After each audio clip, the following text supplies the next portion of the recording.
Vamos conversar hoje sobre a Emenda Constitucional 108 de 2020, a que criou o novo Fundeb.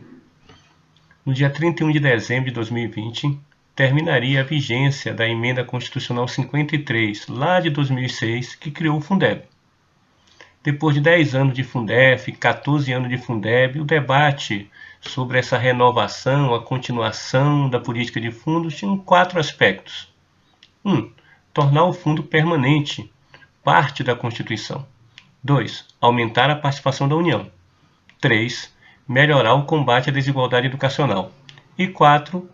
Evoluir na questão do padrão mínimo de qualidade e chegando no CAC. É bom recordar que toda lei é fruto do embate entre interesses contraditórios. E a aprovação de uma emenda constitucional e a emenda 108 não podia fugir dessa regra. De um lado estava o governo federal e os que defendem o Estado mínimo, querendo diminuir o montante do fundo público para a educação pública. Do mesmo lado também estavam os setores empresariais interessados em enfraquecer o caráter público do novo fundo. E de outro, os defensores da escola pública, uma escola de qualidade, com financiamento garantido, e os que são sabedores que sem o aporte considerável da União não existe como diminuir a desigualdade educacional em nosso país. Eu destaco o papel fundamental para a emenda 108, que teve a campanha nacional pelo direito à educação, uma rede de entidades da sociedade civil e que foi protagonista das principais mudanças positivas nesse novo texto constitucional.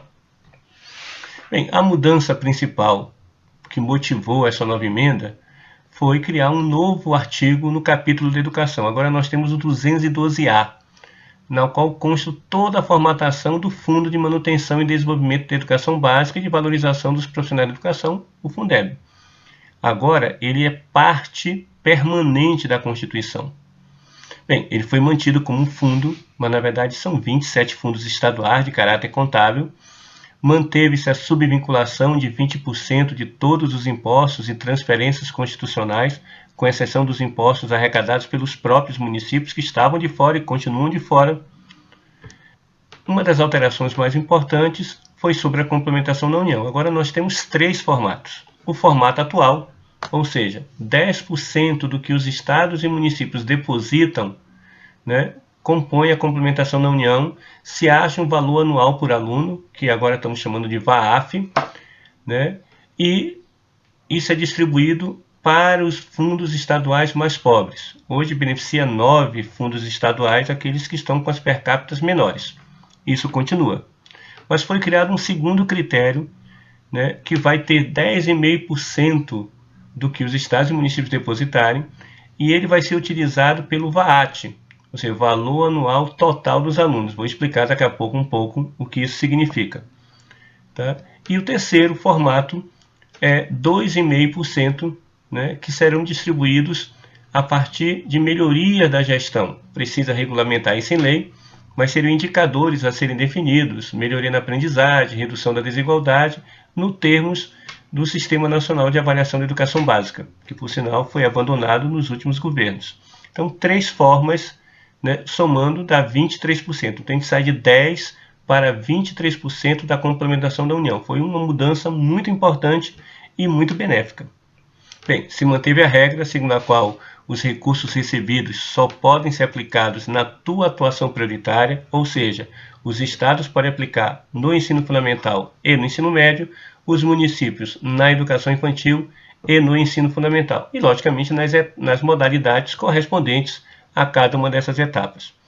Continuou o teto de 30% dos recursos vinculados da União, dos 18%, para o uso da complementação da União, ou seja, vem recursos novos, quer dizer, todo esse acréscimo que foi feito, passando de 10% para 23% total dos recursos do fundo, não vai sair da manutenção das universidades ou dos IFETs, e mudou uma coisa importante. Agora, 70% do recurso que for recebido por cada fundo estadual e fundo municipal deve ser gasto com os profissionais de educação básica, não só profissionais do magistério, mas os profissionais da educação em efetivo exercício. Bem, mas o que é esse VAAF, VAAT, de onde é que vieram essas siglas e o que é que elas querem dizer? Veja, o valor anual por aluno, que agora tem uma sigla, VAAF, VAAF, nada mais é do que o valor conhecido que orienta a distribuição da complementação atualmente. Isso vai continuar, né? Você estabelece um valor, esse valor ele termina, para de crescer quando termina o dinheiro e é distribuído pelos fundos estaduais de menor per capita, como acontece hoje em dia. Bem, e o VAT? Essa é a novidade.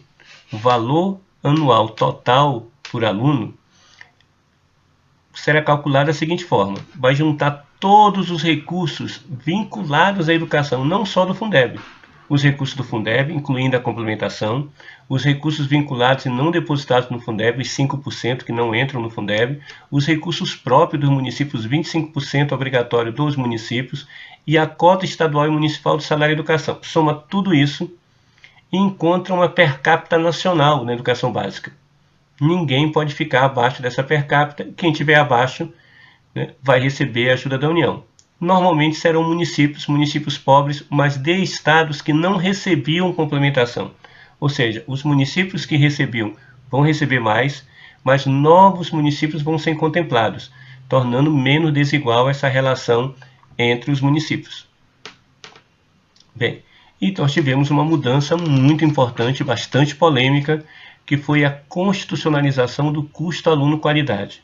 Está lá no parágrafo 7º do artigo 211. Lá está dito assim: o padrão mínimo de qualidade de que trata o parágrafo 1º desse artigo considerará as condições adequadas de oferta e terá como referência o custo aluno-qualidade, CAC, pactuado em regime de colaboração na forma disposta em lei complementar, conforme o parágrafo único do artigo 23 dessa Constituição. Ou seja, a partir de agora o CAC é constitucional e ele vai precisar de uma lei complementar para dizer qual é o seu valor, quem complementa, para onde é que ele vai, ou seja, subimos um degrau na luta por um padrão mínimo de qualidade em nosso país. Bem, tiveram outras mudanças, tá? Uma parte da cota municipal do ICMS, que é repassada pelos estados, vai ter de levar em consideração indicadores de melhoria dos resultados de aprendizagem e aumento da equidade, além das questões socioeconômicas que já eram levadas em consideração. Os recursos do salário e educação não podem ser usados para aposentadoria, para pensão, nem para complementar a parte da complementação da União. Metade do valor que o município receber por conta da distribuição do VAT, aquele segundo valor de 10,5%, né, deve ser aplicado na educação infantil. Na verdade, por trás disso, tem uma tentativa do governo de instituir um voucher educacional, mas a redação ela não garante isso. Ela garante que o município tenha de gastar aquilo que ele receber a mais com a educação infantil, que é a etapa que tem menos cobertura no Brasil. Tá? E também é importante registrar que o aumento da complementação da União vai crescer de forma escalonada, paulatina, até atingir 23%. Isso vai se completar em 6 anos, ou seja, em 2026 estaremos em plena vigência dos 23% de complementação da União.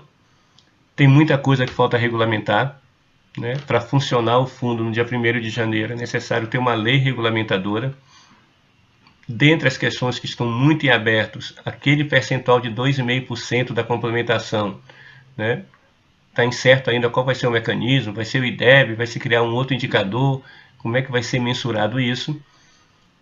E também precisa ser definido os fatores de ponderação, que é uma coisa muito importante porque sinaliza que etapas e modalidades nós estamos considerando que gastam mais ou que precisam ter mais atenção do poder público. Hoje os fatores de ponderação não são técnicos, varia 30% para cima, 30% para baixo, o que prejudica a creche e tempo integral e educação do campo. Essas 3 etapas e modalidades são muito prejudicadas pelo formato atual. É como você dissesse, não façam creche porque você vai ter de gastar dinheiro próprio, porque o Fundeb não vai te remunerar. E isso vai ser uma batalha muito importante. Então, eu queria colocar esses elementos e espero que tenha dado uma noção geral do que representa o novo Fundeb e a emenda constitucional 108 recentemente aprovada.